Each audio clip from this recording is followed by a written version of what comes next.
Здравейте хора, весела Коледа и Нова година! Днес в това видео ще ви покажа как да направите няколко лесни трика с Balison или Butterfly Knife. Нека да започваме. И не ме питайте какво е това. Ударих се на едно място, не съм се бил. Но нека първо ви обясня за Butterfly ножът като цяло какво представлява.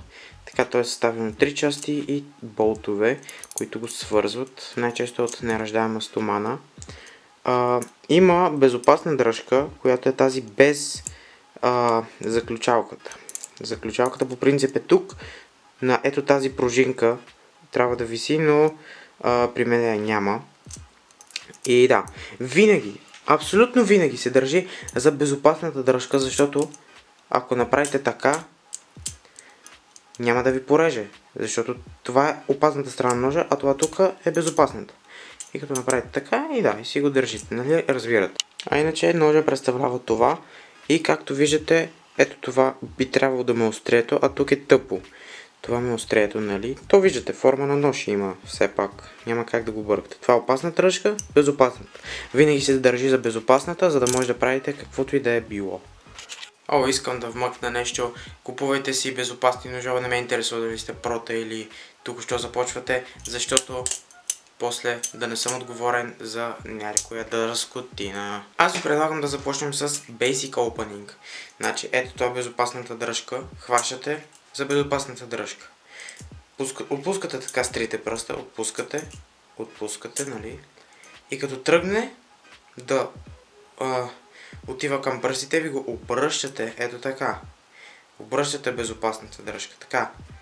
Обръщате я, след това го засилвате към пръстите ви и ще удари показалеца. Ето така ще го удари. И след това с помощта на вашата ръка, го обръщате и е готов за действие, което в случая не е никакво действие. Така, това е Basic Opening. Отваряме и същото движение го затваря. Нали? Всичко е във въртене на безопасната дръжка и в китката. И когато станете обтренирали, ще можете да го правите горе-долу толкова бързо. Ще стане за най-много 1 час практика. Това е най-лесното. Така, нека да продължим към следващия трик, който се нарича Quick Draw. То е с целта да не правите цялото ето това движение, за да го отворите и да затворите, а просто е така бързо да го отворите. Нали? Разбирате. Отваряме. Затваряме. Затваряме. Отваряме. Същата идеята. Така. То се прави като обърнете ножа така, нали, обръщате го и го държите за безопасната дръжка и когато усетите, че тръгва ето така да се отваря, ето така, тръгне да се отваря и се покаже по този начин острието, го обръщате ето така. Ето така го обръщате в кръгче и по същия начин го затваряте. Ето, показва се острието и аз го завъртам. Докосва острието до опасната дръжка и аз пак го завъртам. Ето, Quick Draw. И схващате. И мисля, че е време да приключим с лесните трикчета и да преминем към тежката артилерия. Така, сега ще ви науча как се прави, нямам си идея как се казва, но изглежда по ето този начин. Нали, отваряте, опа, аз го държах сега за опасната дръжка, това не трябва да правите. Нали, държите безопасната дръжка и Basic Opening или Quick Draw, избирате си. И сега правите това. Накланяте ножа, така, да падне върху средния ви пръст този път.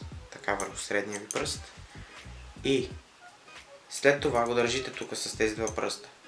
След това с силата на ръката ви избутвате горната да ви падне на показалеца. Нали? И когато ви падне на показалеца, палеца го слагаме отдолу и го завъртаме. Нека да ви покажа. Basic Opening. Там. Ето. Изглежда лесно. Basic Opening. На средния пръст. На показалеца. Палеца отдолу. Завъртаме. И ако искате върнете, стопирайте, правете каквото искате. Ето. Quick Draw. Среден пръст.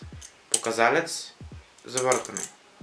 Това е много важно, защото в някои комбота много се използва трикчета, в които трябва да го държите ножа по ето този начин, като писалка. И за това. Хора, само ви казвам, че това, всички тези трикчета са много пристрастяващи. Просто много е приятно така просто да ги правите без никаква... ще има много такива. И искам да добавя още нещо за Basic Opening. Защото аз в началото го правих така, удрях в показалеца, в кокълчетата, всичко удрях, нали.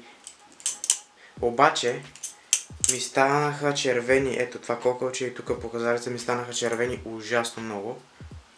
Това беше средния пръст. Показалец, исках да кажа, да. Показалец и това кокълче. Ми станаха много червени и ме боляха после 2-3 дена. Така, за да не се удрят в тези части на тялото, трябва с китката да правите така.